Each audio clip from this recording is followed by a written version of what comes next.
afternoon, everyone, and welcome back to Transforming the Community, brought to you by CRA Nottingham, powered by Voxnet Solution Limited, and sponsored by the National Lottery Community Fund. My name is Blessing, and I am your host today.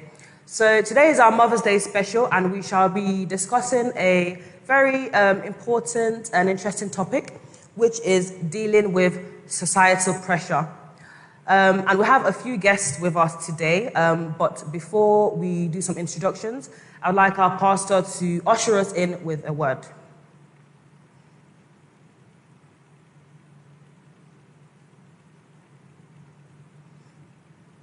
Yeah, good afternoon, everyone, and happy Mother's Day in advance to all our mothers and the mothers to be in the house. And thank you for joining in what I know will be an interesting afternoon. I want to say thank you to everyone that has joined, especially our dear sister Kemi, who has joined us all the way from North Carolina in America. So you are welcome, Sister Kemi. God bless you.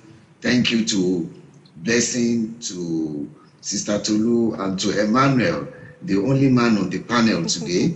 I guess it's going to be a wonderful time. And then welcome also to Mommy Pastor, who is joining us for the first time. I want to say thank you, virtually. So I want to pray now. Father, we want to say thank you for this wonderful weekend. Thank you for this wonderful day. It's a day that you have made. We are glad and we rejoice in it. Heavenly Father, we want to say, be the one in charge today. And thank you for everyone that has joined and as many that will be joining from all over the world.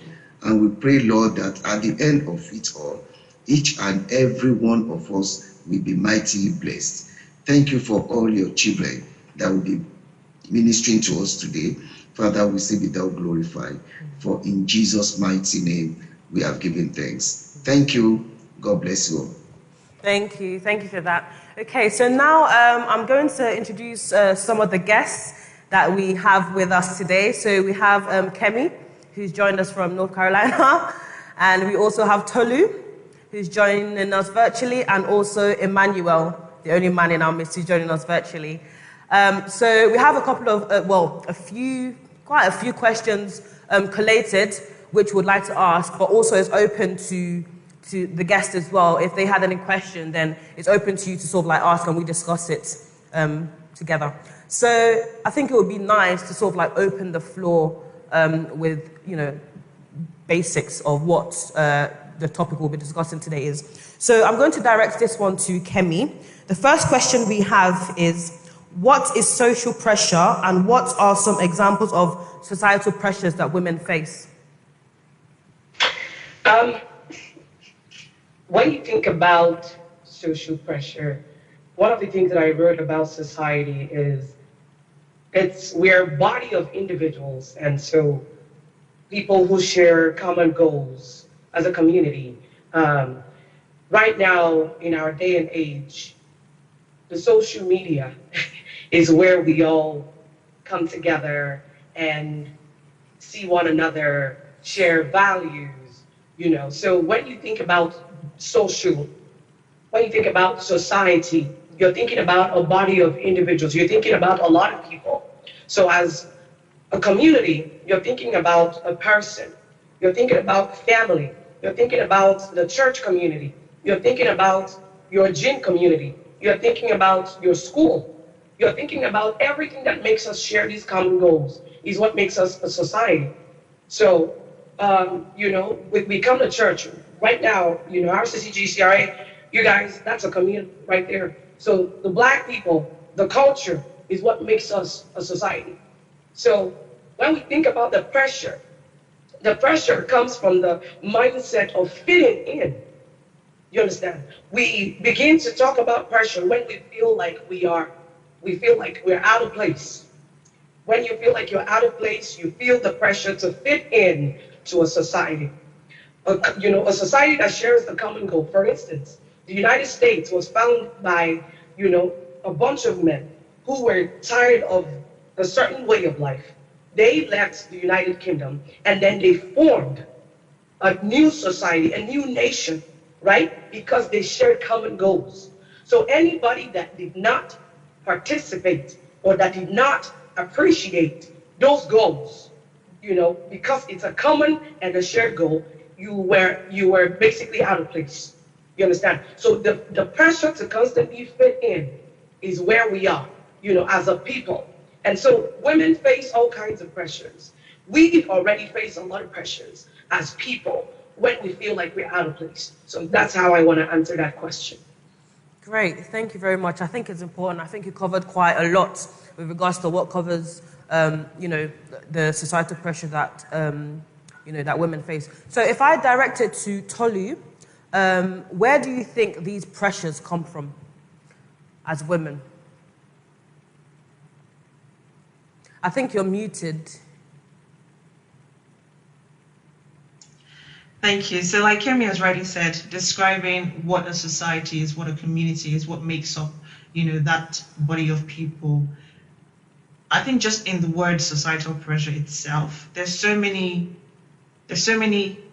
ways in which these pressures can happen. Mm-hmm. But I think first and foremost, rightly again, like Kemi said, social media, it is a social platform, it is a social community that we can all identify with. So I would say that these pressures do come from society. Again, society is made up of people like us, is made up of our families, our friends, churches, communities that we belong to. So it doesn't necessarily have to come from one person. So it could be parents, family. So it's all around us all the time. So I believe that these pressures can also be in different forms. So sometimes they may come as direct pressures, they may come as indirects, they could be spoken, unspoken, different kinds of ways, very subtle ways that these pressures can come up. And I also believe that even though these pressures can come from the society around us, the people around us, it can also come from within ourselves, especially as women,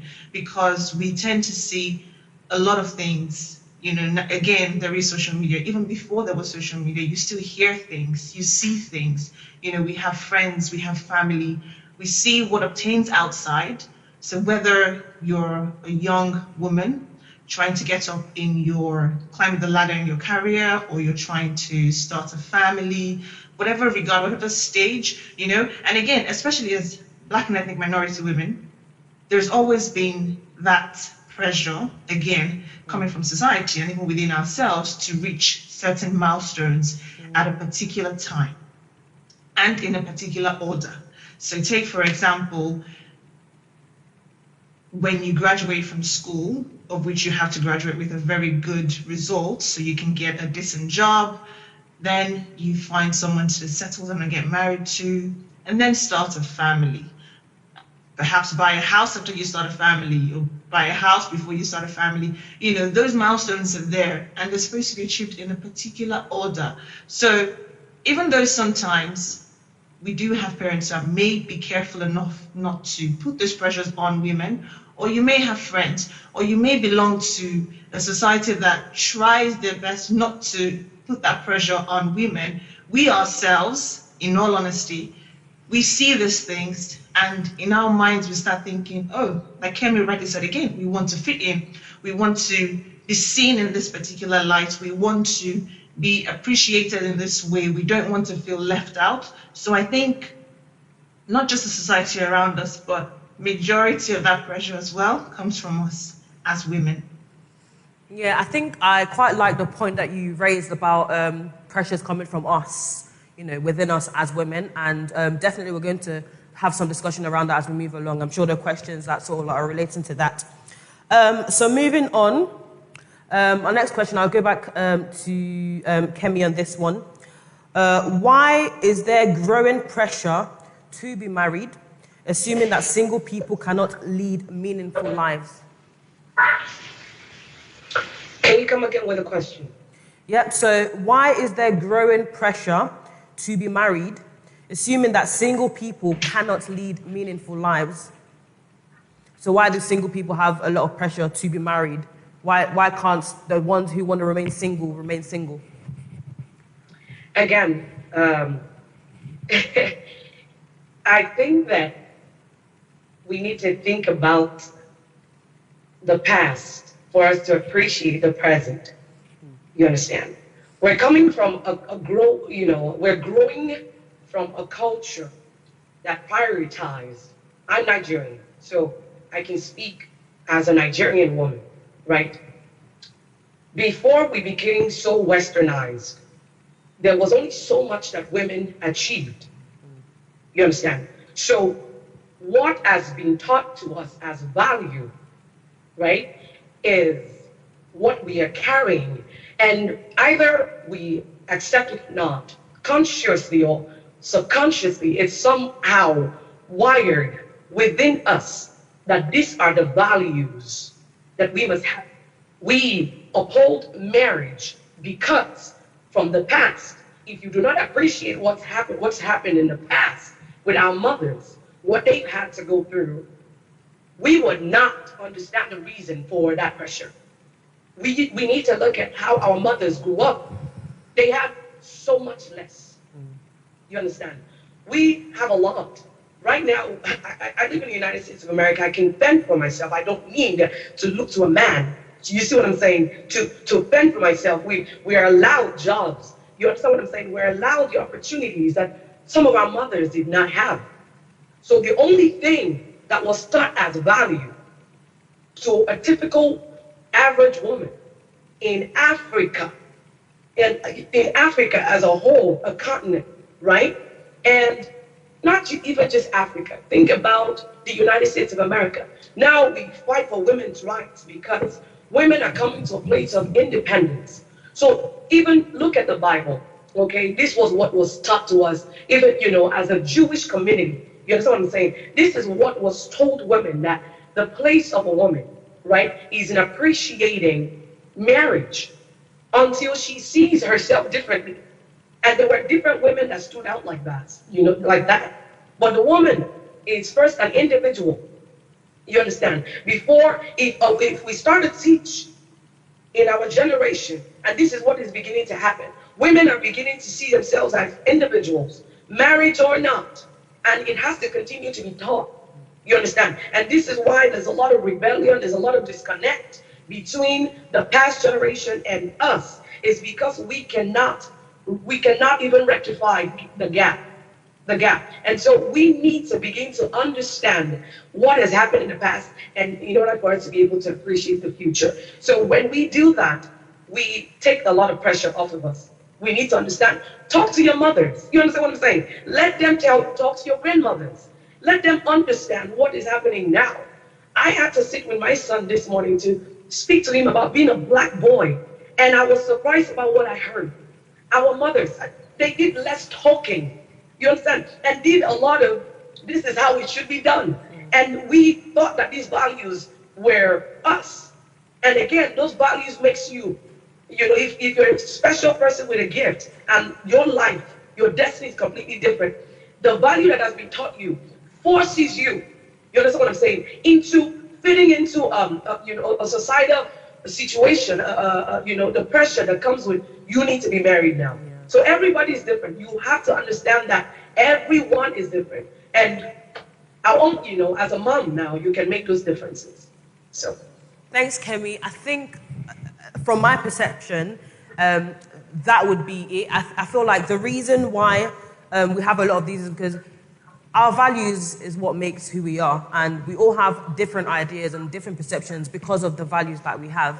And someone's decision to either get married or not get married can stem from the values that you have. So if you're under pressure from somebody to get married, then that's almost like them imposing their values on you. And I think it's quite important that you mentioned, people's values, because that is what, that's what they bear in mind or they have in mind when they're influencing other people. Now, it's quite interesting to hear from Emmanuel.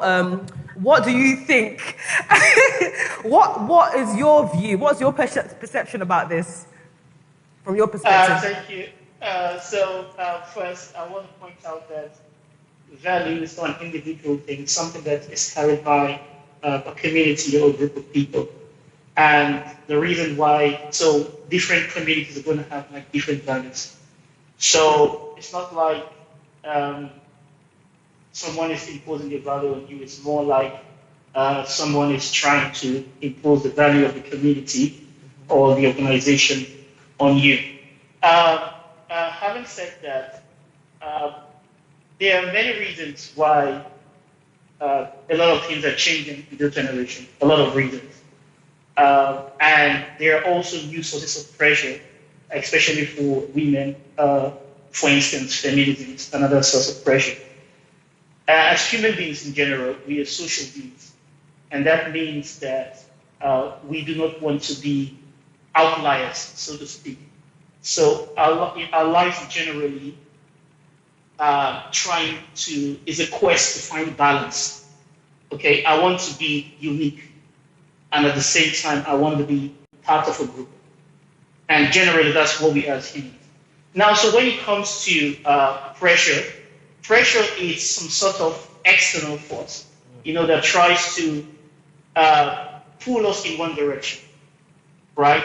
So if we are referring to societal pressure, it then is, the pressure that comes from society that tries to force us to become more like what the society considers to be normal.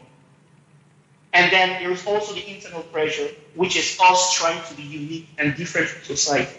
So when these two begins to pull apart, the person in the middle, of course, is the individual, and the individual struggle to find balance is what we refer to as dealing with these pressures. So when it comes to the issue of marriage, I do not have a position on it, so to speak, because I do have there are reasons why we got married in the past. For instance, in Africa, we didn't know anything about things like sickle cell and stuff like that and the rest. And a lot of people got in the wrong marriage and relationship, and their children just kept dying. And to make up for that, they married more wives. Of course, if you marry another wife, it's more likely that that child is going to survive because maybe the mother is the right genotype. And then you have more children. So there are quite a number of reasons why a lot of people have gotten married. But over time, with civilization, a lot of these things have been wiped out. And we are beginning to see no need for them. And definitely, because there's no need for them anymore, we begin to evolve. Now, having said that, on the other hand, in this generation, we see marriage as some sort of status symbol, in the sense that, I'm a married person and blah, blah, and stuff like that, and things like that. It's something that we see as a status. If you go on Facebook, Instagram, you see people putting pictures of them, their families, and stuff like that. It's something that makes them, they feel as though it's an achievement, and that's another reason why I see a lot of people want to get married. Parents will say, all my children are married. My niece is married, my dad is married, blah, blah, and stuff like that. Similar to, for instance, if you're a black parent, you would have had this all the time. All my children have graduated, from the university, they're all degree holders and stuff like that. So I see a societal expectation. I also see the status symbol as also another reason why people I will not say forced, but I will say encouraged, in a rather unique way to get married. Is it good or is it a bad thing? To be honest, I'm not here to come and call that out. But at the end of the day, I see it's about balance. We still have a healthy population pyramid in places like Africa and stuff like that. We still have, I saw the Nigerian population growth yesterday, it was about 2.58. So we still have that as positive. In countries, I think the UK is about 0.53. It used to be negative before. In many countries, because of this apathy towards marriage and because of this rebellion to what was previously considered a norm, they now have negative population growth. They have marriages that don't last long enough to have more than one child. And see, so when you put all these things together, at the end of the day, you really cannot say whether societal pressure is a good thing or a bad thing. But what we're here to do is teach individuals how to deal with this societal pressure so that they can feel fulfilled as they go through life. Thanks, Emmanuel. I think you summed it up very, very nicely. I think there's always going to be times when, like, there's pressures coming from different angles, and it may not necessarily be a bad thing, but I think Emmanuel quite pointed out that, it's also about equipping ourselves to deal with these societal pressures, because, it also depends on your values. Like, I always used to say that for some, marriage is just another milestone that they have to achieve, after you finish from school, you get a job, and you get married, and you have kids, yada, yada, yada. But not everyone thinks like that. But also it's about not sort of like condemning or thinking negatively of the people who do think like that. So we have another guest with us, Anne, the more the merrier. So I feel maybe from an older lady's perspective, I'm just going to ask you a question now. So from a faith-based and practical perspective, what should a BAME, so this is black and minority and ethnic groups, women's approach to thinking about family planning, and how should this relate to what her husband thinks? So from a faith-based and practical perspective, what should a BAME woman's approach to thinking about family planning, and how should this relate to what her husband thinks? So this is for Anne. Can you hear me? Oh, okay. Well, personally, like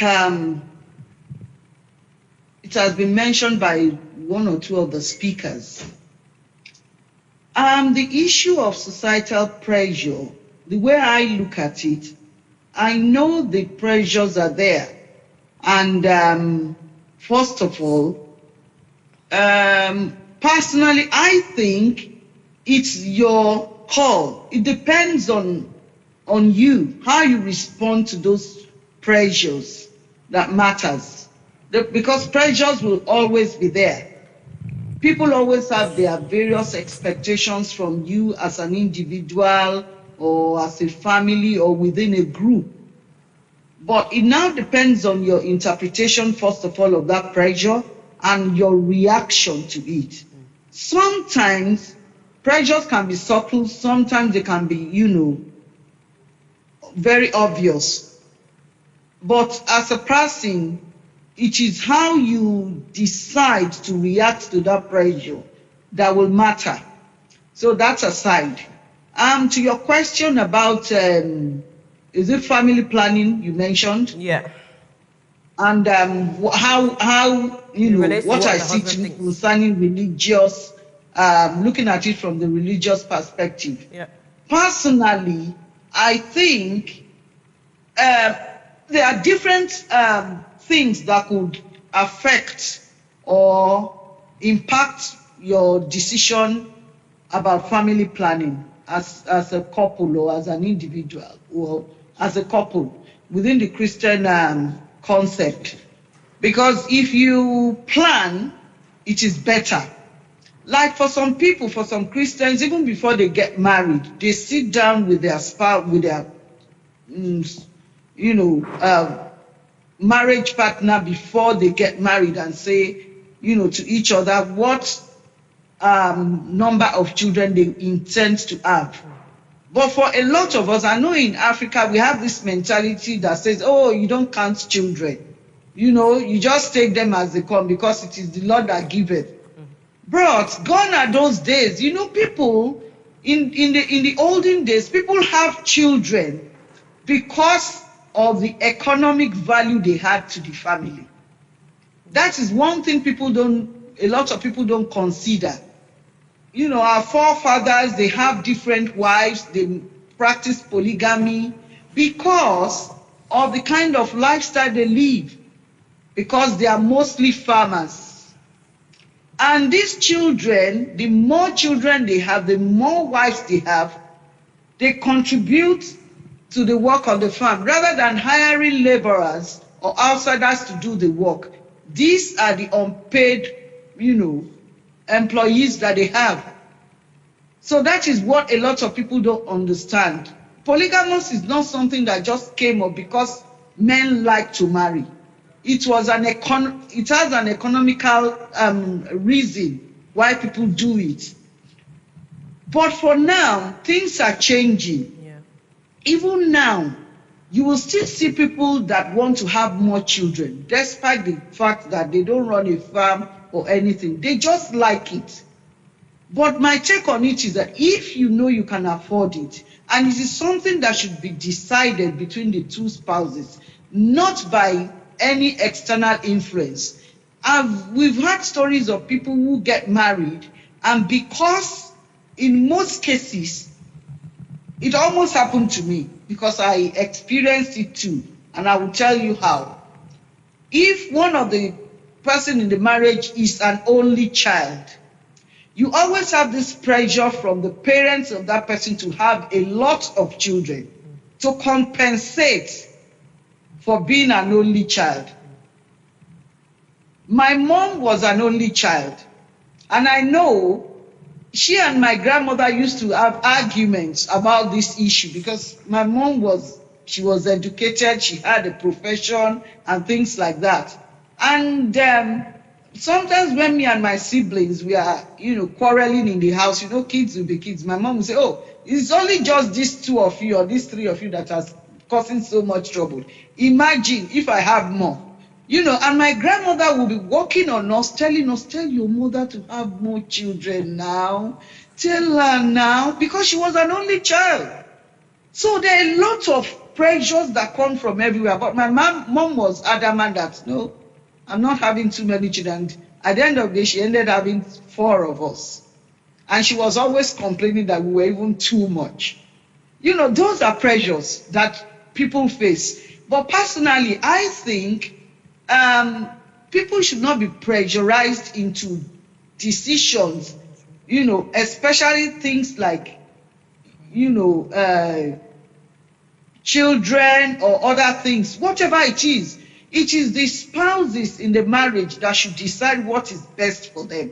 You look at your financial circumstances, you look at your capabilities, you look at a lot of things. How will you cope? Even if you have the money, will you have time to look after the children? Will you have time to, give them your personal, attention? These are the things. It's not just because you have money, you can have 10 children. Even if you have 10 nannies, they cannot make up for being their mother or for being their father. These are the things. So personally, I don't let societal pressure affect me. But we are different. Some people don't have that, how will I put it? They don't know how to handle pressure. Let me put it that. They just crumble. As soon as 1 or 2 people say certain things to them, they just want to please the society or the immediate community or the family. But as Christians, first of all, we should pray about things and ask God to lead us. Then secondly, within our home, our family, husband, wife, you can even debate it. You can even call your children into the discussion to ask about their opinion.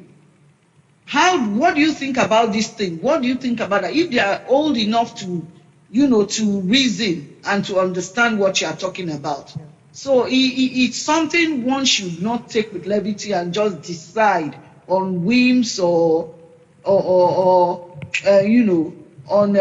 will I put it, without thinking or planning. So that is my own submission to that. Thank you. Thanks, and I think you did well to sort of take it back to what it used to be like back in the day, and I'm sure that things will be different now. And I like when you mentioned that it should be between you and your spouse and your little family. You shouldn't let other people from the outside dictate how you should run your family or what should happen within your family, and also knowing how to deal with those pressures, because if you don't, then you're most liable to sort of fall for those kind of things. And I'm sure now things are different as to what they used to be like back in the day. So your decision as a family would be, be around those changes, those, societal changes. So thank you very much. So I would like to direct this question to Emmanuel. So the question is, it is likely that more men or husbands in future may begin to work from home full time. How can this development affect the order and dynamics of our household? Did you get that? Yeah, I got it. So obviously, if people are beginning to work from home and more people, obviously, it's really a no-brainer. A lot of things we do in the office we can do from the house. I personally have a home office at home with all my laptops and computers and everything on, and you really can. You don't have to take your bath and stuff like that. You're just in the office and you're working and stuff like that. So yeah, if this is something that continues way into the future, then I think it's some sort of like win-win situation. A lot of people want to spend time with their family. They want to spend time with their children, but because of work, this is not, because they also have to provide for their children, for their family, and they have to work to do that. And as time has gone on, obviously, biologically speaking, the woman is better equipped to take care of children than the man is. And of course, again, during pregnancy, there are going to be times when the woman is indisposed, maybe shortly before delivery and a few months after delivery. So traditionally and biologically, it has always been like the role of the man to shoulder the burden of providing for the family. And so because of that and because of all this, there are loads and loads of stories. There are some men that have had to be at work when their wife was put into bed. And not because they don't like their wife or because they don't love their wife, but because, they have to provide for the wife and things like that. But with this development, I see it like as a win-win situation for everyone. Those people that want to be at home, those people that want to, spend time with the children, can get to spend time with your children, can get to spend time with your wife, and can still work to earn money to take care of their wife and their children. And also, it can also help to ease the burden of bringing up children, especially that just put on the wife. Can help with simple things, like cleaning the house, the environment, but more importantly, it gives the man more time and ability to impact, especially his male children.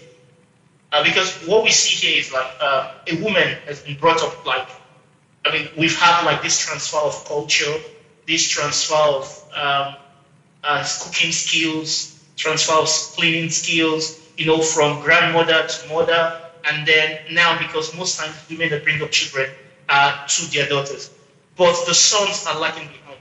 And that's why we see that in this society, especially for black and ethnic minorities, it is really a difficulty bringing up male children. They miss that traditional father figure that is supposed to be there to teach them how to take certain steps in life. So if this development continues, then the fathers are going to have that opportunity to pass on, those necessary skills, and get their children through those difficult times, and those rite of passages, and teach them what they need to be, to be responsible young men. So for me, I really see it as a positive development, and I hope that continues long after the pandemic. Thanks, Emmanuel. Thanks so much. I think there are. It's good to hear from your point of view, but I'm almost certain that not all men will agree with that. And just very quickly, I don't know if you've thought about it from the perspective of the men who may not agree with it, and if you feel like there's anything that you would like to say to those group of people, or any clarification. Yeah, there is. I presume that there are some men that will not be happy with it, because their place of work is some kind of like solitude, where like they are with themselves. Maybe in that particular place they can concentrate. They feel like, okay, they're away from their wife, their children, and the family and stuff like that. And depending on the kind of work you do, it might be difficult, to have, that kind of solitude. There are also some men that, engage in adulterous affairs and stuff like that, and use work as a cover, for those kind of things. There are many reasons, both I will put it, reasonable and unreasonable, that a lot of people have. I mean, everyone is unique for not wanting that to continue. And for some people, it's just the fact that they drive out and in the morning and they drive back. You know, like men are generally kind of like this kind of hunter-gatherer species, get what I'm trying to say. And they feel some fulfillment in the fact that they went out, you know, they did something, and then they came back in. You know, so yeah, there is also that to it. I also talked about that, but I'm trying to balance the advantages against the disadvantages. Not all of us, men and women, will be able to work from home when this pandemic is over. A lot of people have lost their job just because they couldn't work from home. You know, personally, I'm an engineer, and it's really kind of going to be difficult for me to do certain kind of things remote. I have to go to the office. I have to go and use some equipment and stuff like that. So what I see in future is that we might have a post-COVID economy or a post-COVID society where you'll be allowed to work from home when you can and maybe go to work when you can't. And maybe that would bring some sort of balance. But yeah, there could be reasons why people will not want to. Thanks, Emmanuel. Thanks so much. I just wanted to put in very quickly, and I know there are quite a few people that might disagree with this, but I also feel like this is why values is always very important, because imagine you are with somebody, or, you know, who was from a completely, like a different generation. And so they were from a generation that believe, you know, either a woman can't work, she has to be a full housewife, I'll do all the working, so I don't have to do anything apart from work, and then she does all the chores, all the this, all the that. Or a completely different perspective where the man is okay with working at home, or the woman working and him taking up the responsibilities. And so that's why I said I feel like it's important that you know the person that you're with, you know their values and what they think, because it's difficult to change people's values. It's very, very difficult. So the kind of values of the person that you are with is also very important. So whatever they believe in, as long as it's aligned to whatever the woman feels is important. And there are some things that you will disagree on, but it's about sort of compromise and looking at what works for you as a family, you know, in the society that you're in and whatnot. So yeah, thank you very much, Emmanuel. So we have a few questions coming in from Slido. Thank you very much for the question that you've asked, and feel free to ask anonymously as well. So I'm just going to read this one out that we have from an anonymous person on Slido. And I'm going to leave this one open for any one of our guests to sort of answer. How do I deal with the pressure of wanting to provide adequately for my family with limited resources, especially when it seems easy for other families? So how do I deal with the pressure of wanting to provide adequately for my family? Sorry, it's gone. So how do I deal with the pressure of wanting to provide adequately for my family with limited resources, especially when it seems easy for other families? So does anybody feel like they want to talk about this or discuss this or answer this question? I think I'll just jump in. Yeah, totally. But before I answer that, before I comment on that question, not to play the devil's advocate on this issue, but I would like to just mention some things with regards to what Emmanuel had mentioned earlier. I observe, as he's the only man on this panel with this discussion, I observe that he is really trying to paint a very good picture of how things should be. But again, this is why we are having this conversation. This is why this topic is important. So earlier when we discussed about why the pressure is there to get married, he mentioned that parents or family, society, they don't necessarily force but encourage, women to get married. I think the word encouraged is good, but I think it's also important that we understand that the way pressure comes at times, like we mentioned earlier, even when Pastor mentioned it earlier, it could be subtle, it could be very direct, it could be very heavy on you. And the truth is, it's only the person receiving the pressure that can decide or that can say for sure this is the level of pressure I'm receiving, this is how, it is being received by me, because you might very well mean it in love. And let's be honest, yes, some of our parents do, some of the society, our friends, and people who, put this pressure on women, it can come from a place of love. But at the same time, it will be down to me as a Black woman to decide and tell you, well, this is how the pressure you are sending to me, this is how I'm receiving it. Now, I think, Mommy Pastor mentioned it earlier, the thing with mentality. So I can speak of Nigeria, and I can also say that this applies to a lot of other Black countries as well. So I want to believe that our parents, even in the past, one major reason why that pressure is always there, not even just parents, so guardians, aunties, uncles, your friends, as well. When they start getting married, they start getting engaged, you might be a very tough person. You see these things, but you don't take it to heart.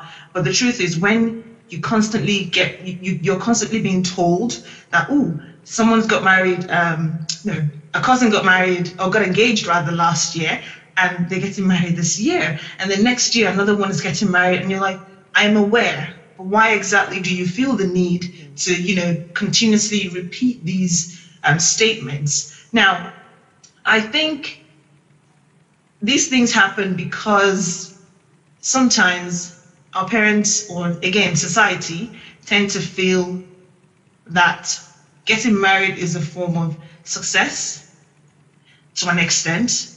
And as a woman, we also need that, as a Black woman especially, we also need that kind of protection in life.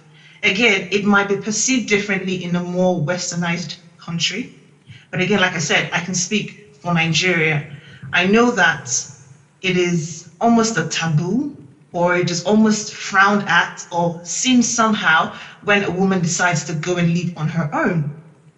She decides to leave her parents' house and decides to get a place to be more independent. It's almost seem like, why would you want to do that? Shouldn't you leave your parents' home, or wherever it is that you're being guided, to your husband's house? Why can't it be? Yeah. So, I'm just trying to say or discuss the realities, because it's true. And I'll be honest, before I got married, I remember saying, I was going to move out. I was going to, settle on my own and do this and do that. And I remember being told, why do I want to do that? And I kept thinking to myself, why can't I? Yeah. Again, it's not because other people were doing it, but it was just something I desired, and of course, we've been to uni, you've stayed on your own most of the time. So why would it be that when you get back home, it's different? Why should it be? Because then you spent most of your time at university on your own. So I feel like society just thinks that we women, we need that kind of protection. To say you want to stand on your own and be independent is almost impossible, even though it is possible and it's done. So I think that mentality is important. That's why we're having this discussion, so that society, even you yourself, when you get that kind of pressure, you should be able to identify it and know that, okay, this is where it's coming from. And also, even parents, they want that continuation of the family lineage. They don't want everything to just end with them. And I also find that these pressures are mostly with the female children than the male child. Because we seem to be the, weaker vessels. We seem to be the one that need control. We seem to be the one, that need that kind of head on top of us to be able to direct us and things like that. And even more importantly, the Bible says, I think in Matthew, that some will be married and some will not be married. And it is absolutely okay. Because I have a lot of single friends, engaged friends that have just gotten married, but I don't see them any differently. But I imagine some people would see and say, why would a married person still be friends with a single person? What difference does it make? What difference should it make? If at the end of the day, there's people that we associate ourselves with, that we call our community, if what we're doing as women, is uplifting each other, encouraging each other, driving each other to the best, to the top.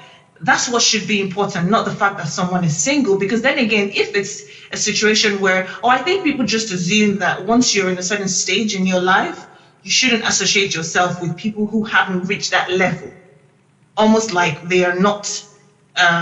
They should be able to get what you have gotten before you can relate. Why should it be that way? So I think that mentality is what society needs to watch out for, and also the same pressure that fathers, mothers, aunties, uncles, friends, even though sometimes they may mean it in love, it's always important that we know how we communicate these things, because to be honest, it's not something I want to pass down to my children. It's not the kind of mentality I want, my children to see and then imbibe as well. So this, again, is why we're having this conversation, so that things that we could not have corrected growing up, we have a chance to correct that, with our own family going forward. And to your question, how do you make sure you provide adequately for your family?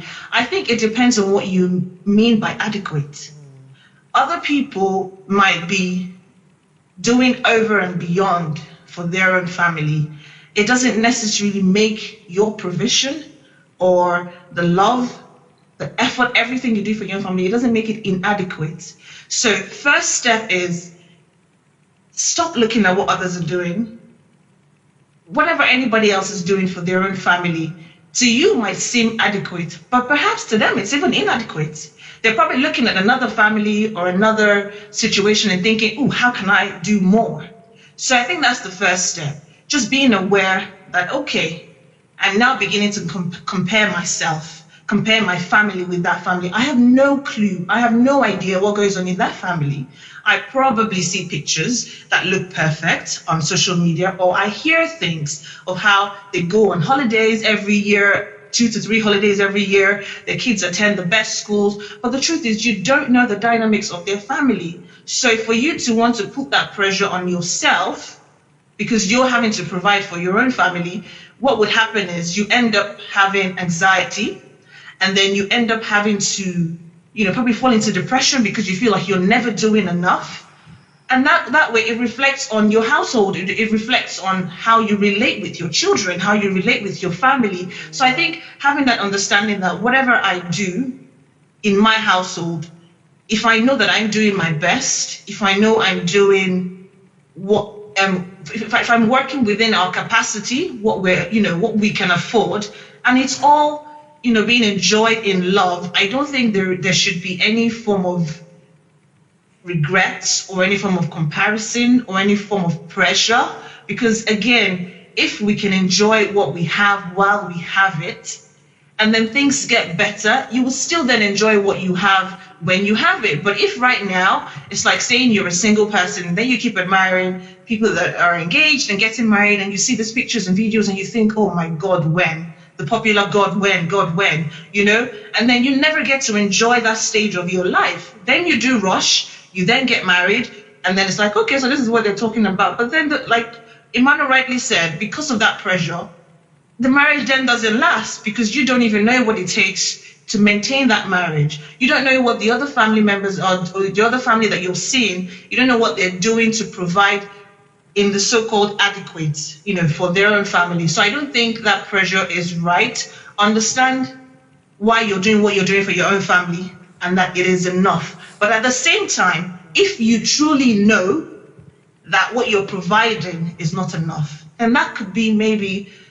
a positive encouragement to say, okay, I need to step up, I need to do more to provide for my family, but not necessarily because the other family is doing it in this way or other families are doing it in that way. Again, that's what we mentioned earlier about putting that pressure on ourselves, even though people are not necessarily directing it at you. Thanks, Tolu. Quite rightly said. I think your own adequacy is between you and your family. And remember that no matter how adequate you think you are prepared, it will always be inadequate to some other families. So you've got to remember that. So I hope that answers your question. So I'm going to move on to our next question, which is, when a woman gives birth and the sex of the child is not male, in some instances, the woman is blamed. Now, I would like to contribute to this before I throw it out to our guests from a health professional's perspective. First of all, traditionally, this just spells, and sorry if it offends anyone, ignorance, because this is not a matter of anybody's opinion, yeah? This is genetics, yeah? So no matter what you think, whether or not you think is the man's fault or the woman's fault or family's fault or whatever, it doesn't change the fact that it is what it is. It is either a boy or a girl, yeah? So I feel like the people who have, because obviously from a perspective of an African, you do have people who are, who put pressures on women with either all male or female children as to why she hasn't given her husband a male child, and the woman is blamed, even though the woman, even the man, cannot be blamed for that. So just to put it into context, we have two, sex chromosomes, the X and the Y, and they sort of like determine the sex of a child. So the females gets the X chromosome from the father, and the males gets the Y chromosomes from the father. A woman can only give an X chromosome. So whether or not a baby's female or male depends on the man, on whether, it contributes the X or the Y chromosomes. Having said that, does not mean that men are now blamed for, giving a Y chromosome or an X chromosome, because they have no control over that. So I think it's just a matter of ignorance and just re-educating people about how these things work in terms of like genetics, and not necessarily because a woman is doing something to her body or because of what she's done in the past, and that hence why she can't have a male child. So having said that, can I just direct that? So I don't know if, it will be a good question to ask Emmanuel to see what, from his perspective, because I know Emmanuel's also African, so it would be nice to hear from Emmanuel's perspective. Thank you. With regards to the sex of the baby, personally speaking, other than the stress of bringing up a male child, I do not really see any difference, so to speak, between male or female. It has been scientifically proven that male and female do have the same IQ, so we're equally intelligent. Women are better at organizing, things. Men are better at, innovating. Just put it that way. So men are better dealing with changing conditions, if you want to put it that way. But these are very insignificant differences that really do not, on an IQ basis, we're the same. There's nothing different about men and women. So I do not see any reason why someone is going to prefer a man over a woman. Again, that's my personal opinion. Other than the stress, obviously, I know that me personally, I was what, like the stress of maybe 4 or 5 days. So yeah, because again, biologically speaking, the metabolism rate of men is like on average twice that in women.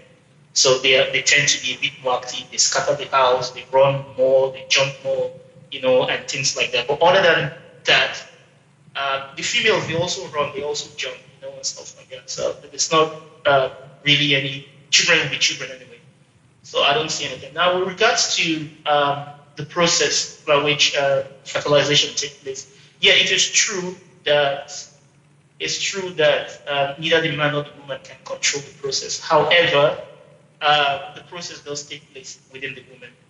And again, scientifically speaking, the sperm that results in the woman is more tenacious than that results in the man.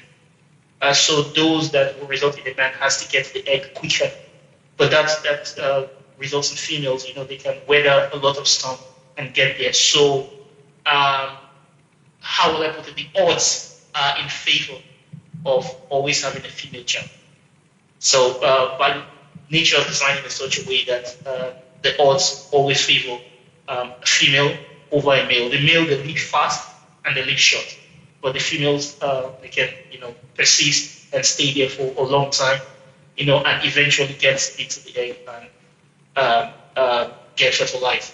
So there might be unique conditions where processes that take place within the body results in that. But the most important factor is that neither a man nor a woman can control the outcome. It's totally down to chance, and of course, the females will always have the benefit. I mean, there's a higher chance of giving birth to females than it is male. If you want to look at it in terms of demographics, I think places like in Africa, we're kind of like 50-50 when you consider the birth rate of male and female children. Places like India, they actually do something that's really bad where, when they find out sex of the baby is a female, they take it out. But other than that, naturally speaking, they are the worst in terms of this asymmetry, in the sense that they have like 70% female and 30% male. I think China is kind of like us as well, 50-50. And I think the Western world, Caucasians are kind of like maybe 60-40, again, in favor of females. So there is that tendency, so to speak, with biologically. But I really don't see, we live in a world where with technology, anyone could do anything, whether you're male or female. You could have a female fighter pilot, behind the plane, send a missile or throw a bomb, and it's going to take out 50,000 men. So there is that the technology further helps to wipe out whatever perceived advantage we have. So I will strongly discourage, that kind of behavior, and I don't see any reason why someone would want a male over a female or a female over a male.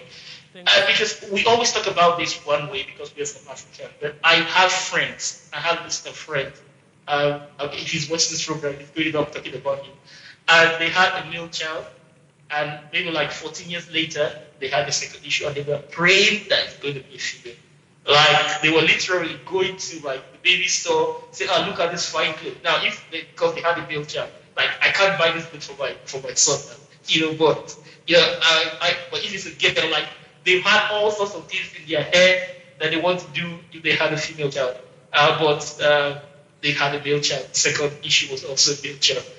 So it goes like both ways sometimes. Sometimes people like really want a female child, and other times they want a male child, but we really cannot control the process. Yeah. Thanks, Emmanuel. Kemi, do you have any thoughts on this? Did you want to contribute? What did you... Oh, sorry, I think you're muted.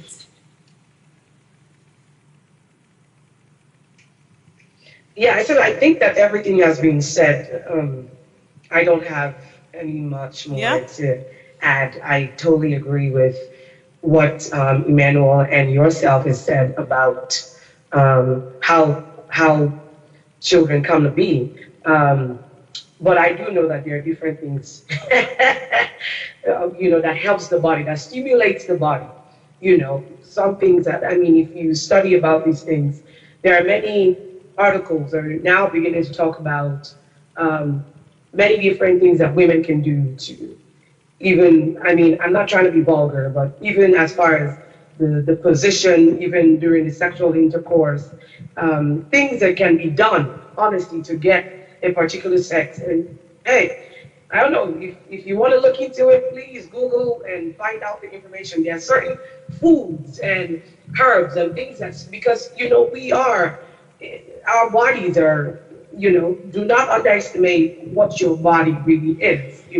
There are certain foods that can spark different things in your body. You understand what I'm saying?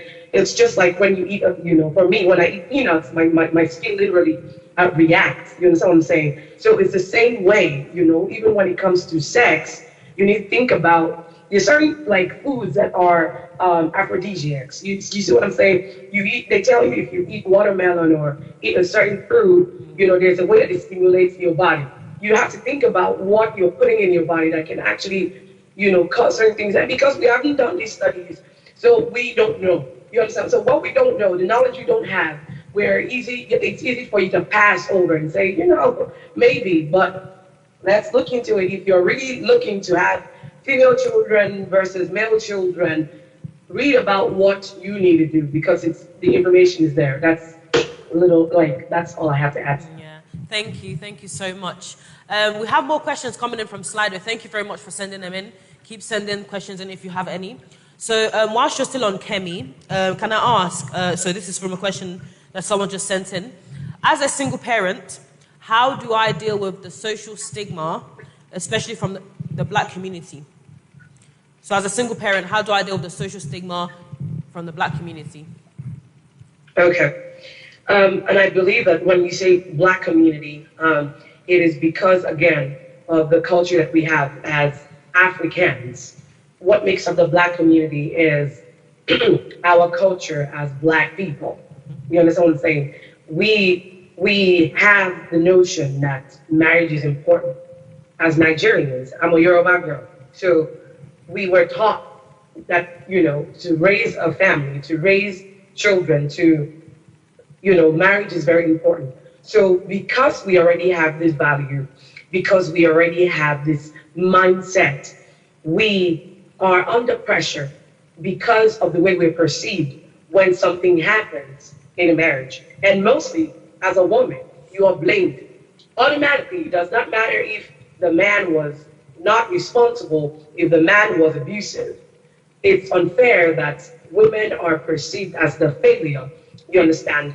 And I think that that's what messes with the mind of a typical black woman who now has to deal with the pressure of anytime she goes to family function, she's being seen as less because she no longer has a husband to help her in raising her children. So she has to deal with double the pressure that a married woman deals with in the home because she feels like she gets harder on her child, on her children, the way she raises her children. She's not raising them, sometimes she's not raising them from a place of love, so to speak, because of the pressure that she's already having to face, because she has to do double the work, so to speak. Even if she was taught by society that she could do this alone, perfectly, just like Brother Emmanuel said, that there's no difference between a male and a female. So what pushes us to think that we can do any less just because we are not in a marriage? We're not with a husband.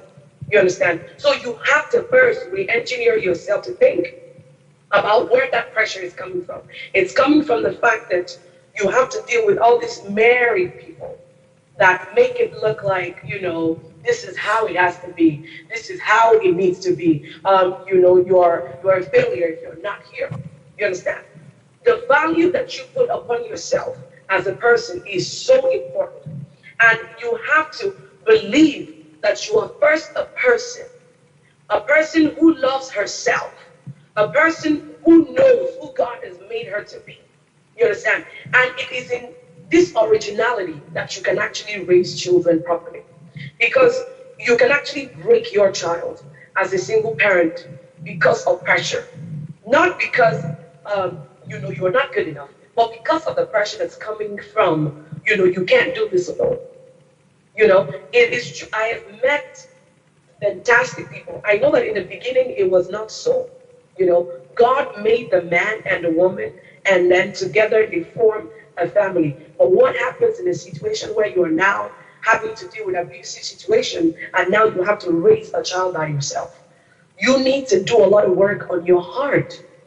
You need to first believe, heal, because I've had to deal with this. I was once a single parent, so I know that in all my years, I had to deal with the situation. I had to deal with my mind. I could not look at my son differently from the way that his father treated me for so many years. So I'm speaking from experience. Sometimes we're stuck with having to deal with the pain that came from the abusive situation. You see what I'm saying? Sometimes we're stuck in our minds because we do not let go of the pain from that abusive situation or from the situation that did not work. And so because that situation did not work, and then there's all this pressure and you're feeling shame being the number one thing that single women, single parents, even if you're a single woman, just because you're not married yet, you're dealing with the shame of not fitting in to society. So as a single parent also, you have to deal with your mind so much. I preach therapy all the time. I say, please, and I mean Christian therapy. I'm talking about people who really understand the values, of Christianity. So because you don't want to take yourself to a place where you're just sitting there, you're paying all this money, and then you're listening to you talk about all your problems, what does that really do? Because even in talking about your problems, you need to be willing to take steps to begin to undo some of the things that were told you that are not true about you. And I'm telling you, you can do an amazing job, but the amazing job has to stem from you seeing yourself first as someone who is special, someone who does not need to depend on what society, the church tells you is right. I had to face pressure from the church. I was a chorister, and so I had to deal with people treating me like an outcast because there was a situation. I can tell you that I am a voice for so many women that have to deal with this. So no, your situation does not have to define you, because there is a child now who is looking to you for value, who is looking to you, looking at your heart, and you can pass on the wrong thing to that child. I'm happy to say that I love my son now. I only got to that point because I had to forgive his dad. These are things that are not necessarily preached all the time. We can sit and talk about the stigmas and talk about the things that lead to these situations, but we do not preach enough what needs to be dealt in the heart, so that we can begin to see ourselves the way that God sees us. You understand? Until you get to that point, there's nothing you can pass on to to a child as a single parent. All you're going to pass on to that child is brokenness. You're going to pass on the bitterness. You're going to pass on everything that did not work right in your life. You're going to break a child who God has really trusted you with. So if you're a single parent out there, I am here to encourage you, to tell you, you can do this. But you're going to have to start with yourself, so that that child can look up to you for love. That child is looking to you for everything. The same thing, because there are many married couples today that are not happy. And the truth is that they're actually breaking their children. And those values, I'm telling you, your children are watching you like a gun. You have no idea. They're watching every step. They know when love is not existent, and you're already breaking them. I grew up in a home where there was constant bickering. You understand what I'm saying? Sometimes we don't know how much we put in the minds of our children. If you're going to be honest, the things that you watched in your children is what has made you today. These are the values that you're carrying today. So if we have broken couples, what is the difference? You tell me. If you think as a single parent you're doing that bad, you need to let them put CCTV in some parents' homes, in some married couples' homes. You will be thanking God for your peace, and you will change your mindset in the way that you're raising your child. Because you see, being a single person is not a curse, and then the love that you have is enough to heal your child. The love that you have is enough to raise that child. I'd rather be a single parent and raise my child in an atmosphere of love, rather than be married to someone who I do not even love. I cannot show love to, I cannot forgive, and my child is busy looking at that, and now he's going to pass that on to his children. You see what I'm saying? So that's how I'm going to leave that over to you, Blessing. Yes, thank you very much, Kemi. That was very, very extensive. I couldn't have said it any better. Thank you very much. Now, before I pass it on to Tolu, who may also have some questions that you'd want to ask, if there's nothing coming in from Slido, but please feel free to send them in if you have them. I'd also like to ask Anne very quickly, how do you respectfully tell your family that your life is not based on their calendars? So this is for Anne. How do you respectfully tell your family that your life is not based on their calendars? Sorry, that your life is not based on what? That your life is not based on their calendars. On their calendar. Calendars, yeah. Oh, okay. Well, like I said earlier, everything you do in life, the ultimate decision is with the individual involved in the matter. Because at the end of the day, people can advise you, people can say this or that, although most of them are well-meaning, they mean well, but it's not every advice people give you that you can take. That's the most important thing. Some advice are well meant, but that particular advice may not suit you at that particular time. So it depends on what your situation is at that point in time. You know, when people look at you from outside, or they see things, they may not know the nitty-gritty of what is happening. And you know, like they say, he who knows it feels it. People may come to you and say, oh, I've noticed this. I've had people come to me. Some time ago, somebody said to me, oh, I think you are annoyed. And I was amazed. I said, I am not annoyed. I am just tired. Do you see where I'm going? People can read, they can read meaning into things, they can say things to you based on their own perspective of things. But you, as a person going through that situation or that knows the true picture, will be able to put them straight and say, no, that is not it. You don't have to explain yourself. You don't have to say everything. Because at the end of the day, it's not everybody you want to tell about everything that is going on in your life. Even some close families, by the time you tell them, before you know it, they've blown it out of proportion. For someone that is trustworthy, that can understand, that is a Christian, yes, you can open up to them that, no, that is not the true picture. This and this and this is what is happening. And if that person you are talking to is somebody that you can trust, they can advise you or counsel you. But there are some that you don't even need their advice. And if they decide to make themselves your advisors, you can just thank them to say, thank you very much. I've heard what you have said. You don't have to be rude. You just thank them. But it is not everybody you explain your situation to. But when you know the person that is talking, you know where they're coming from. And this is someone that you have dealt with over time and that you have grown to trust. You know, you can tell them, oh, this is it, and they will say, oh, I'm sorry.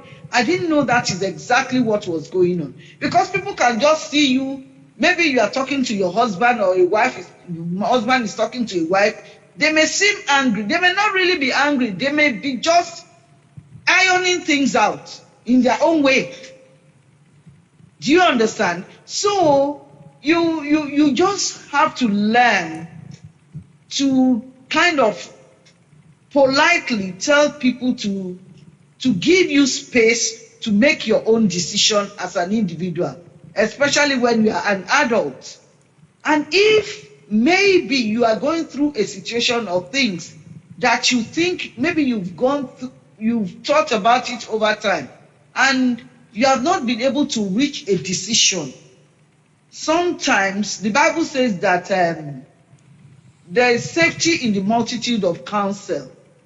Sometimes when you really think that, oh, I really need somebody that is more experienced to give me an advice, or someone that is spiritually more matured than me, then you can go to somebody that you trust, that you know that when you discuss with, the whole matter will not be blown out of proportion, or the whole matter will not be misconstrued, and they will advise you, based on biblical principles.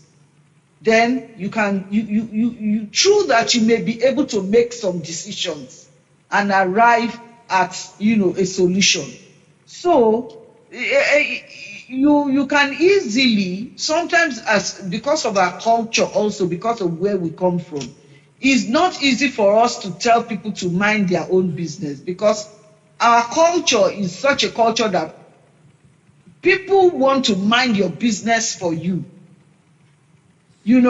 but we can tell them, thank you very much, I really appreciate your concerns. Thank you for even coming to me and suggesting or advising me. That alone does it. And you can move on and go and make your own decision or find solution to your situation in your own way that you think will spiritually help you to grow, and it will also solve the problem for you, in a way that it will be lasting or in a permanent way. Praise the Lord. So that is the way I see it. You don't have to tell people to shut up or to mind their business or things like that. Some people are well-meaning. They mean well. But of course, you know some, when they are asking questions, they are not directly asking questions. They are going somewhere else.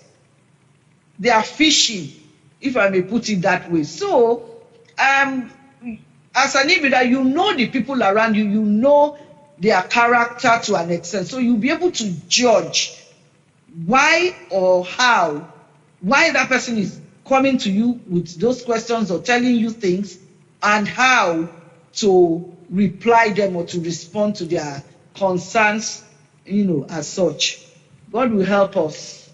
Thank you so much. Thank you. I hope that answers your question, the person that asked. So now I'm going to hand over to Tolu to sort of like ask a few questions that she also has.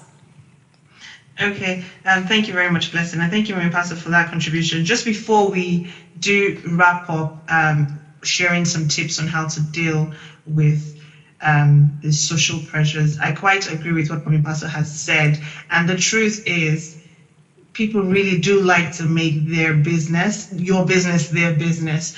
But, it's important that we, as women, so not just even Black women, just as people in general, we should be mindful of our mental well-being. So we would definitely know, for one, I would know when someone is well-meaning towards me with regards to a particular situation. So I think it's important that we're able to identify those that just want to know for the sake of knowing, and those that just want to, they really do care and want to help.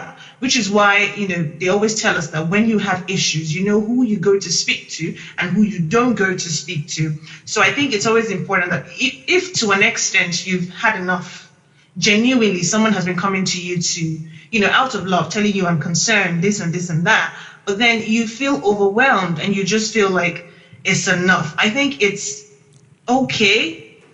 I think you are rightfully placed to just let them know your heart, not in an offensive way, but just to let them know that, okay, I really do appreciate what you have been trying to tell me and all that, but I need you to know that this is how I feel every time you come across this way, especially if you know that that person is just, because there will be situations, especially with family, especially with friends, especially those that can be insensitive to an extent. They probably don't mean certain things that they say, or they jokingly say certain things and expect everyone to laugh about it, but then they wouldn't. So they might say this in a group, or they might say this at your back, but they wouldn't come to you personally to inquire, oh, what is going on? I'm genuinely interested. Because you would know, I know friends that when I'm genuinely interested about certain things, I know how I approach them so that I don't come across as I'm just trying to be all up in your business, because genuinely speaking, I wouldn't want anybody to be all up in my business that way as well. So it's important that we take care of our mental well-being and we're able to identify those type of things. So I'll just come to you, Emmanuel. Now,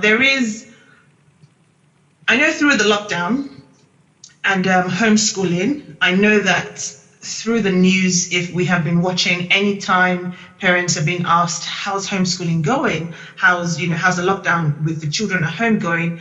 Most times I know that when we see it on the news, I see mothers by the door with their children, telling us the experience of how it has been happening. And I wonder, why am I not seeing a father standing on the door with the children?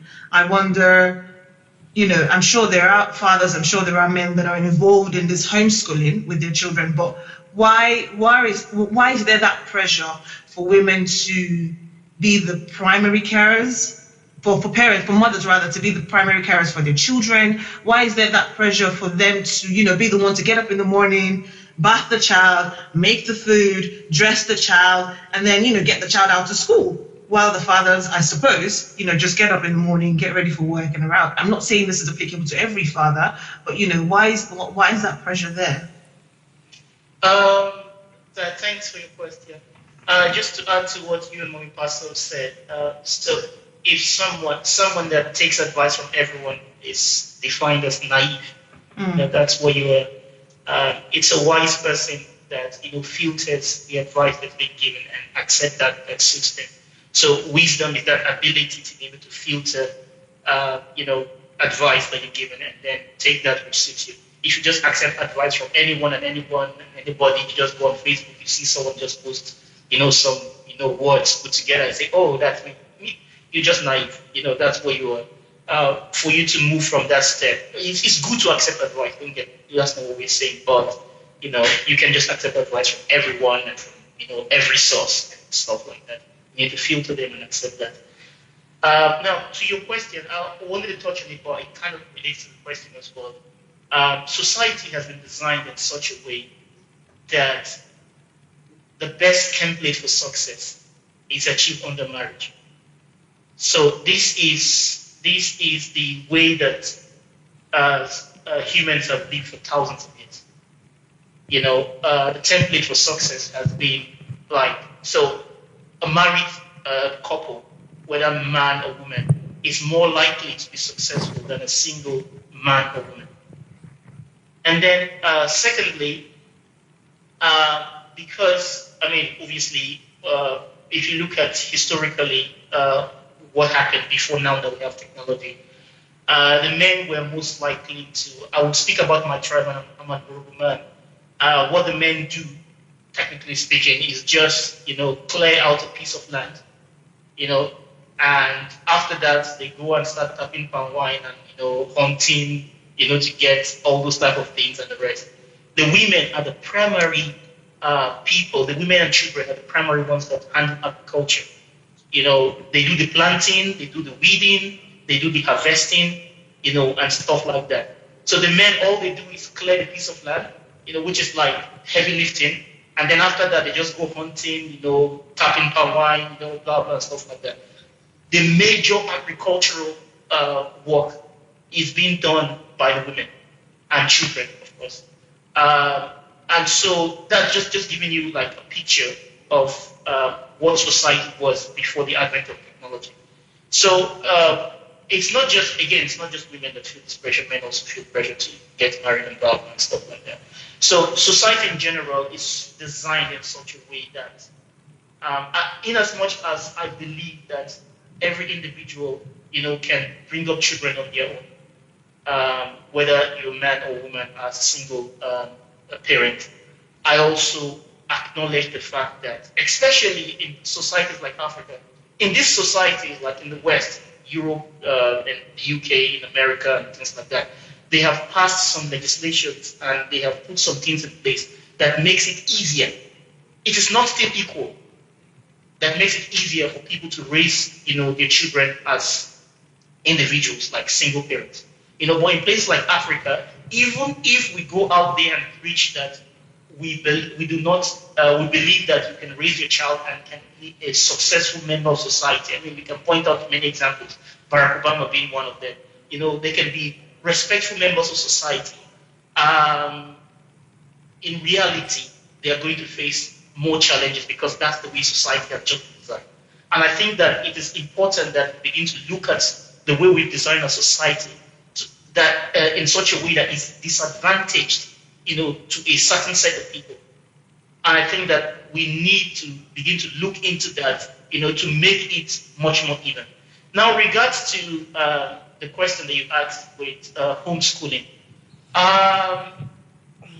personally, I would say that my mom was a teacher, but I personally say that I really learned a lot from my dad.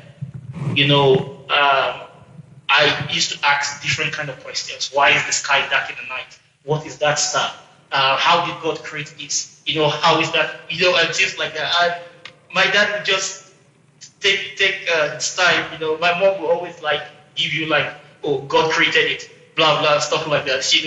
My dad is going to take this time and at least offer some sort of explanation, offer some reason why this is that and why that is that, and stuff like that. And I think it was really a very good experience. With regards to formal education, I think just because women are the ones that do the brunt of raising the children, it's also, that just follows by default. It just comes with the package, as they say, that now that because we are now in this period where we have a lot of homeschooling, that is also going to be the case that most of the people who have been homeschooled are schooled by their mothers. I necessarily don't see that as right, because as the pastor pointed out, Mrs. Anne Bikunde, that there is safety in the multitude of counsel, right?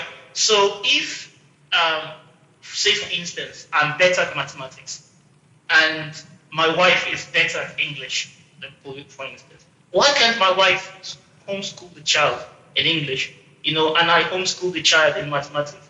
Or maybe she homeschooled in biology or something like that, and I homeschooled it.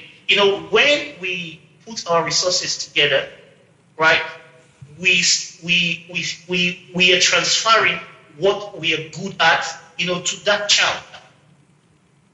So the child can become, better, in every aspect, because he's getting the best from both parents. Yeah. And that's how I see. Again, in the Black ethnic minority communities, especially Black communities, we have the unique case where in the Western world, the women are more educated and they actually even earn more. So it might be the case that a lot of these fathers are not equipped to be able to teach their children, but I'm personally looking forward to the opportunity where I'll be able to teach my child, some physics, some science, Yeah. And I think that that's something that will be really very painful. I don't see any reason why, other than the fact that majority of the bringing up of children, falls to women, which is some sort of biological role. They are genetically designed for that purpose, and they're better at bringing up children. And I think that's the reason why this comes to this one. But there is no reason why it should just be the women that should do that. Yeah, I agree. Thank you very much for sharing. And I think it's also important that if there is any woman out there that is possibly struggling, to care for the children alone, just because of that mentality or because of how we've been brought up, it's always important that if you have a support system at home, it's important that you ask for help where you know that you're not able to. And I'll come to you, Kemi, as well. What tips can you share to any woman currently struggling with societal pressure from friends? So from their peers in particular, so maybe things that their friends say to them or things that they see on social media. What tips do you think that they can use?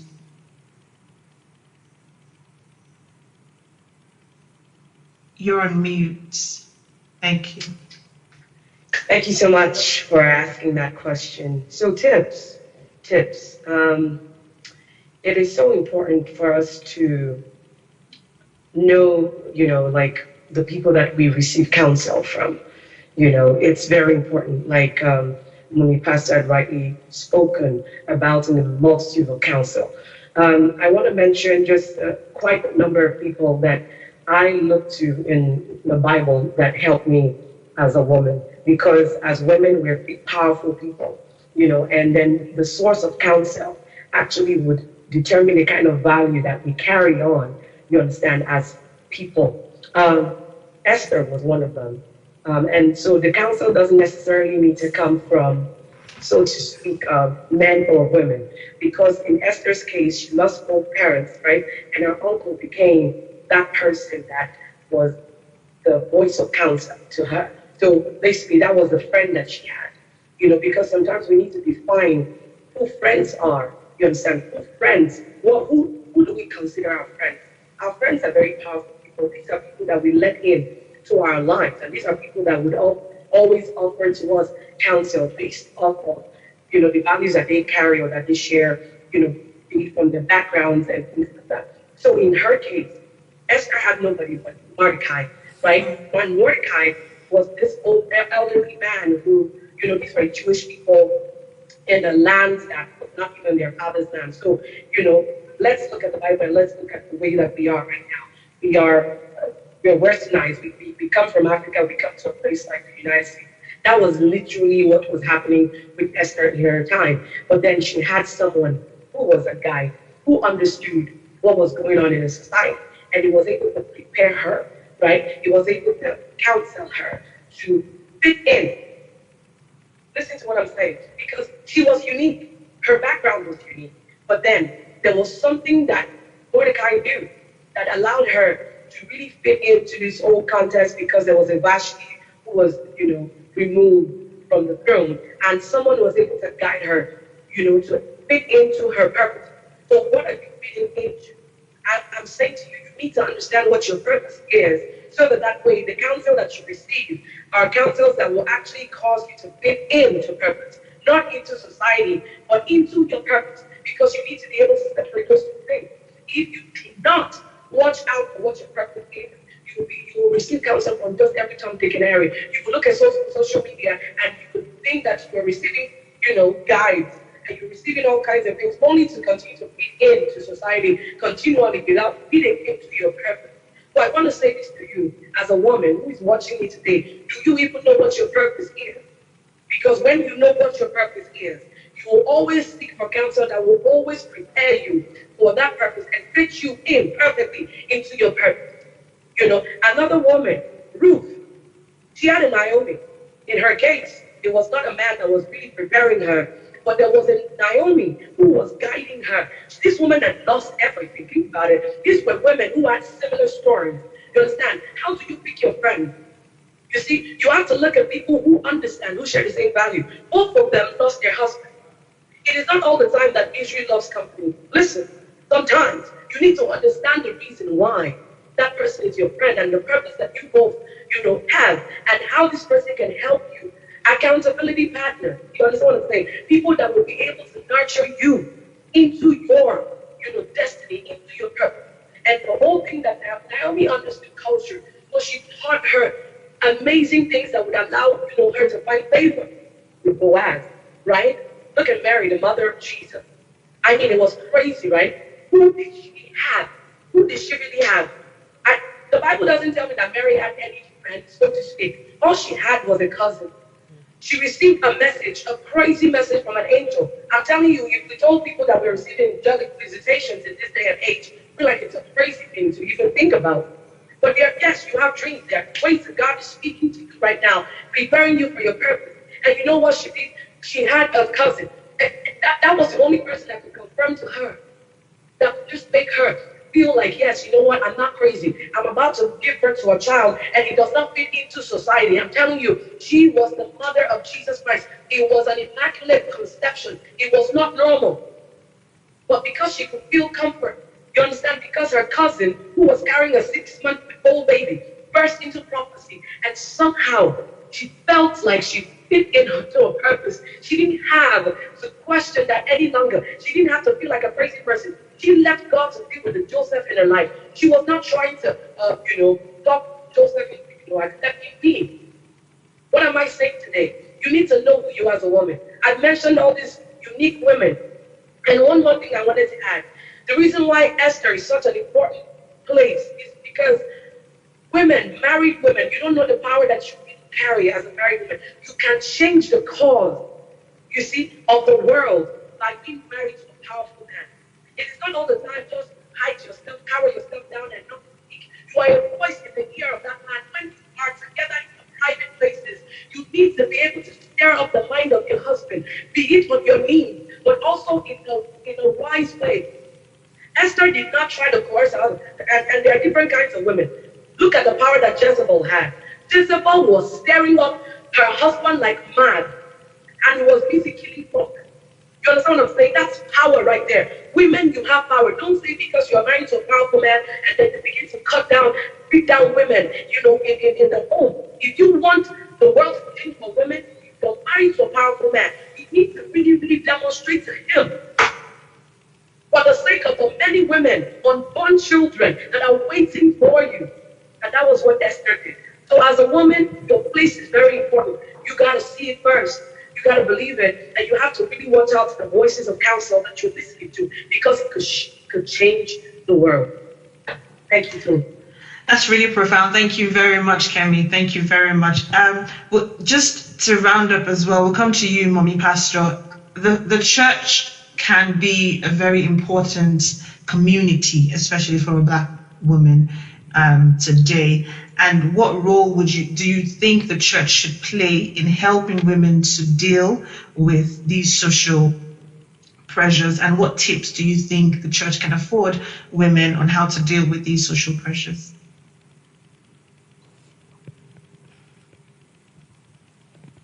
Mommy Pastor, can you hear us?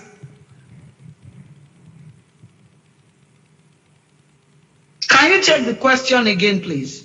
Yes, ma'am. So I was asking, I said the church is an important community for a lot of us today. So what role do you think the church can play in helping women to deal with these societal pressures? And what tips do you think the church can afford women as well to be able to deal with these societal pressures?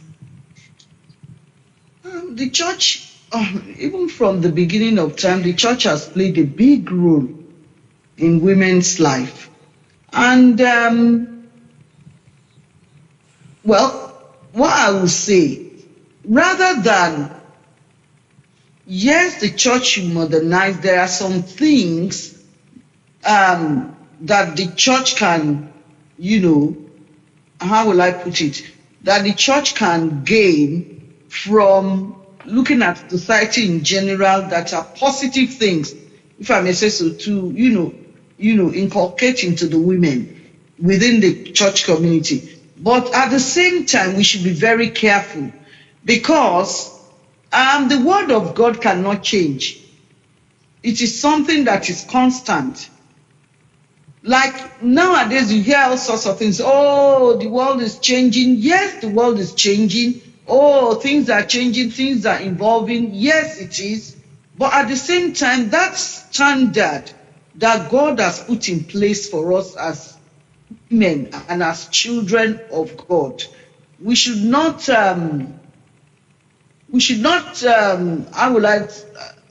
put it in the second burner and say, now we want to do things in our own way. If you look at it, women play a very significant role even in biblical times.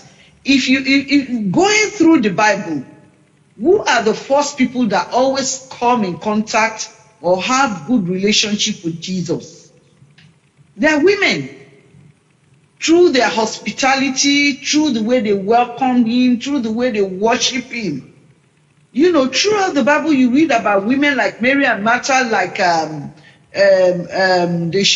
Shunammite women that welcomed the prophets of God. Things like that. Those are things that we should encourage women to do, because when you are open, when you are able to receive the teachings of God into your life, you allow these things to permeate every area of your life. And in being open, I mean, when you are able to allow people to advise you, like we said earlier, when people advise you, you are able to say, okay, this is it. As long as that advice does not contradict the word of God. The Bible is our standard. And that Bible is a standard that cannot be changed or cannot be watered down one way or the other. But we can build on whatever we have. And through it, we are talking about, single women, families, children are doing this.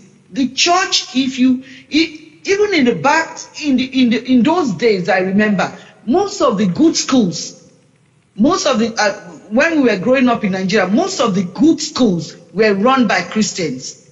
The missionary schools, they are the best schools. And you will see Muslims wanting their children to attend those schools because they see the good things that comes out from it. So that is the way we should continue to make the church now, to be like a beacon to the society, to everybody we come in contact with. That people, that in a welcoming way, that people will want to come in and say, the outside is terrible. People, they are being bashed left, right, and center. The society demands so much. There's so many things going around. But for people to be able to say, I know when I go into the church community, I will find that peace. I will find that love. I will find that encouragement. I will find that support. It doesn't matter where that person is coming from. Because one thing I found out is that we Christians, we are the first people that judge. We are so good at judging. You see somebody come into the church, you watch them for some time. Oh, they are starting to snoop around. Oh, where is her husband? She hasn't got a husband. Do you know where she's coming from? I've known people who were who fled domestic violence, and they came to the church. How do you treat them when they get there? Do you start to poke nose into their matter to try to paint them in a way that, oh, they are no good because they were supposed to have a husband, and why did they leave their husband? Must they tell you all their stories? When you support them, when you show love to them, you bring them in, you make them feel loved. When they are ready, they will tell you their stories.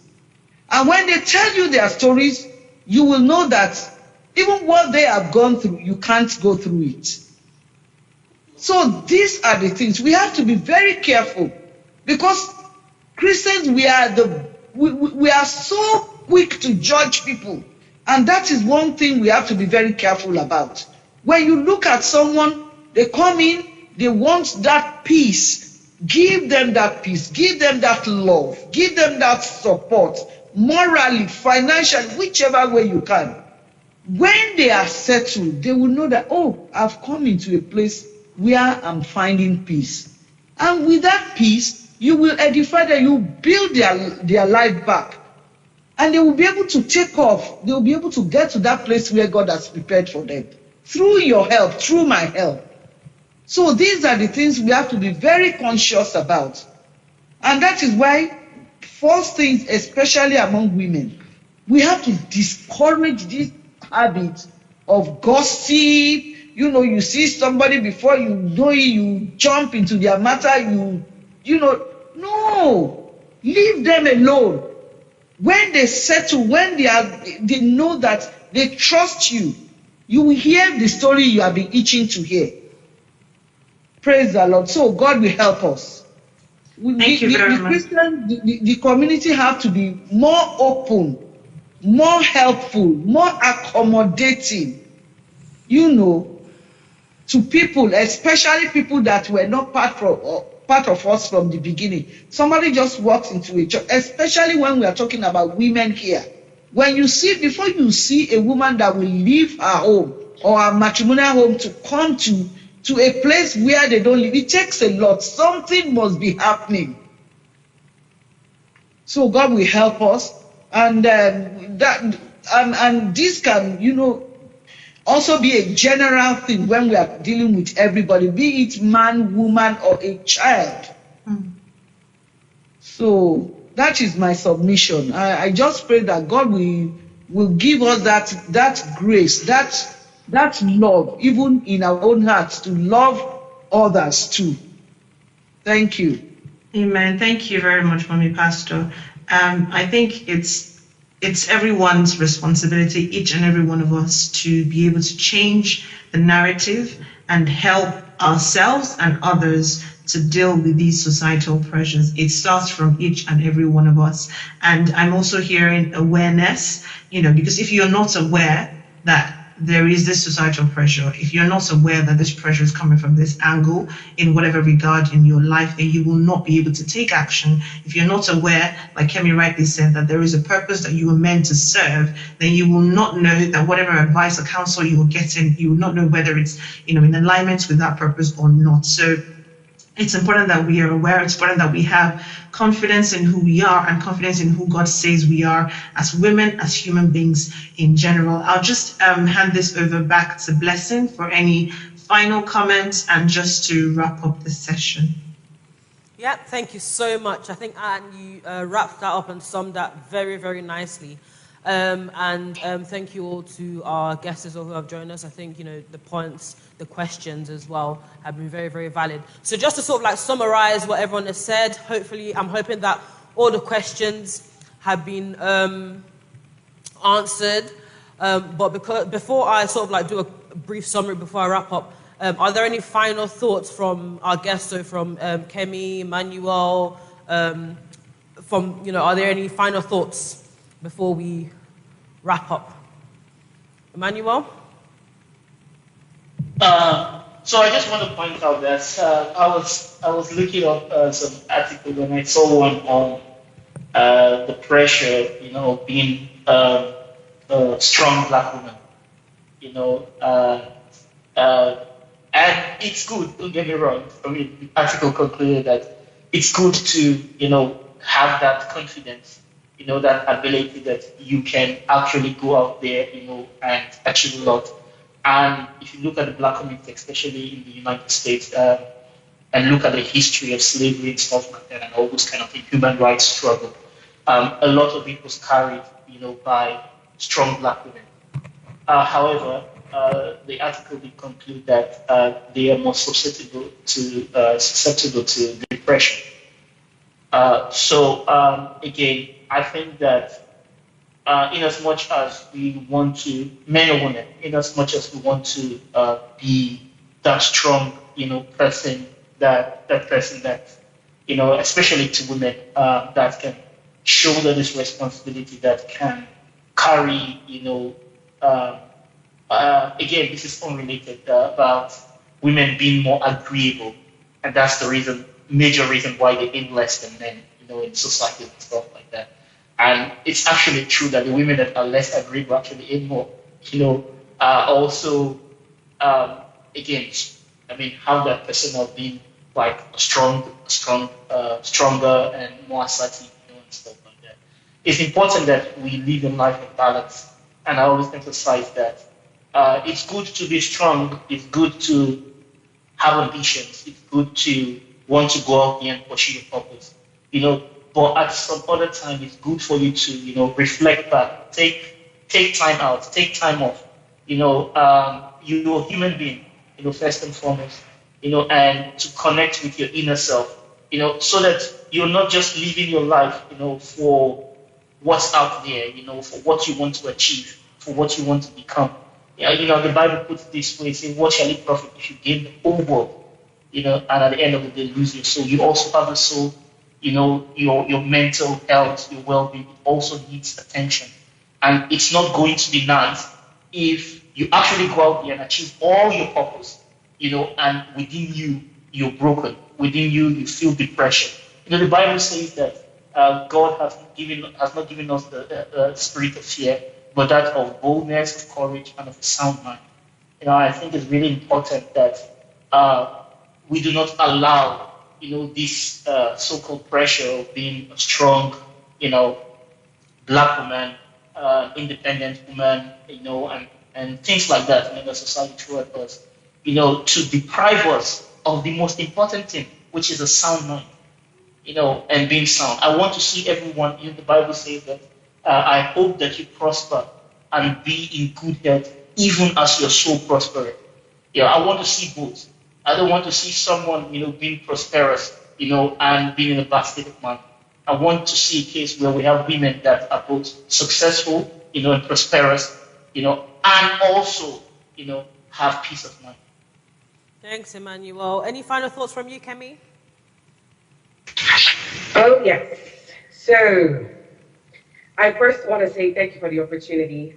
Thank you so much for joining us. For everyone that's been watching us, thank you so much for listening to us. I think that the last thought that I have today, I just want to talk about love.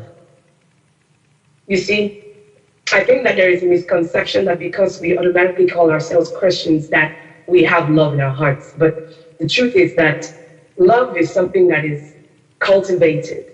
Think about the soil, right? Think about how you fertilize it and you put just a little bit of light, just a little bit of water, just a little bit of everything. You have the perfect soil to cause something to grow. We can teach values all we want for our children, but think about the children that come out from a perfect home, right? But somehow the heart of one is damaged. The heart of the other is cultivated in love. You understand what I'm saying? So it does not matter, like for Emmanuel just said, You can be strong all you want. If you're so heartbroken, your heart is so broken and the condition is not good, it makes no sense. And then darkness floods your heart. You can be a very strong, black anything, strong, white anything, strong society. But when love is lacking, you understand, the principles of love remain the same, either we're Christians or not. There are unbelievers that actually embrace the principle of love, and you know that they're doing well in their community, right? What is love if it's not togetherness and the ability to actually lay down our lives and protect the ones that we care about? What is love if it's not what Jesus actually spent his time teaching us what to understand? The entire scripture hangs on just two. Love the Lord and love your neighbor as yourself. So there's a lot of self-love that we preach on social media today, but there's something broken about the way that we think about self-love. Self-love is not the amount of pictures that I can pull and tell you that I'm doing good. It's not in the amount of pictures that you're showing everyone about. There's a lot of brokenness in the heart of people, and don't get tested. See, love can only be cultivated, step by step. Looking at the places where we're heartbroken, working a bit on the forgiveness that people can offer to the people that have hurt you, even the past that you have not recognized properly, the things that did not work out for you, the disappointments that you face, the things that didn't make sense in your life, being able to forgive yourself and make peace with the things that don't work out well, your failure, the things that didn't make sense to you, the things that life threw at you, the afflictions that you had to endure, being able to forgive that and be at peace. You see, love is a whole lot of things. And 1 Corinthians 13 really explains to us what love is. Until we begin to cultivate love, we're only walking with God. Our hearts are just full of darkness. And we can come together as a church, but there is no love and there is no agreement. And that's why we cannot come together as a people to actually protect us, to protect broken people, to protect the people that come in that do not look like us. I sat down with my son and I said to him, so what makes you feel, how did you think that how have I cultivated you, to be able to stand very proud in your soul, full of white hope? What makes you, feel very confident as a child? My son is 11, he's about to be 12 years old.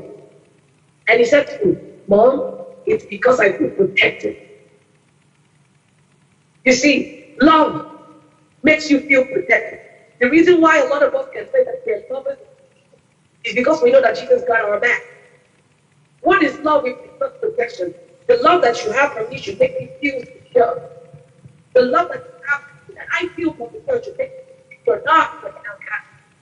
My son would not say, he would go to school and be conflicted within himself. He went to school and he did not feel secure or protected by his mom and his dad. You know what would happen? He will begin to show that. The insecurities that we carry comes from because we have never felt protected. And you need to begin to see, allow the people that want to love you, let them come in because they want to protect you. There are well-meaning people in the world. A lot of us have put up walls. You see, we tell ourselves, don't let nobody else in. Today I want to tell you, you need to allow God to use people to love on you. Even if the people in your home, they let you down. How else do you know that God loves you? Not love people, if you do not let people in so that they can show you and correct the path. Love is so important. He said, Mommy, I know because I protect me and you pray for me. This is what allows my son to be confident at school, regardless of if they're white or black. He does not see any of that. When our children feel protected, they feel love. You see, when our husbands feel protected, when they feel covered, they feel love. When our wife, you're a husband and your wife feels less protected by you, it's a hope for sweeter and disturbing. It is so important for us to understand what love means. And this is my final thoughts. Thank you all for having me. God bless. Thank you so much. Thank you so much, Kemi. So just in summary, from what everybody has said, I can collectively say that, the things that we have basically got out of this is that we should be assertive enough to say, when we don't want to do something and when we want to do something, it is your life, it is your family's life, so you shouldn't let it be dictated by somebody else, because at the end of the day, you're living your life, you're living your truth, and if anything happens down the line, you'll be left alone to sort that out and not the people who are influencing your decision. So very important to remember. Also about educating other people, because truth be said, there are some times when people need to be educated about these things where they're either ignorant or they've come from a different background and so they genuinely don't know. So it's also our responsibility to ensure that, if someone's saying something that's not in line with our values or that we feel a bit intimidated by or threatened by or not so happy about, that we're in a position to not necessarily like frown upon it all the time, but also if they're coming from a point of view where they just don't know, then we're able to educate them about it, particularly if it's something related to your own culture that they don't understand. Also, respecting each other's values, respecting each other's wants, respecting each other's needs is very important. That's what makes us a community, is because we're all different. We can't all be the same. And sometimes the reason why people clash as well is because of our personalities, they're different. And that is bound to happen. So there'll always be instances where we'll feel like, there are pressures coming from, other people. But we deal with that based on how we respond to those pressures and knowing that everybody has their own values, their own wants, their own race, their own destination. No two destination is the same. So also to remember that. And also, we all have a goal. And your goal might be different from someone else's goal. So just to remember that. So we've come to the end of our session today. I want to thank our guest speakers for joining us. I also want to thank the people who sent in their questions. Thank you very much. I hope all of your questions have been answered. And we look forward to seeing you next time. And until then, see you later.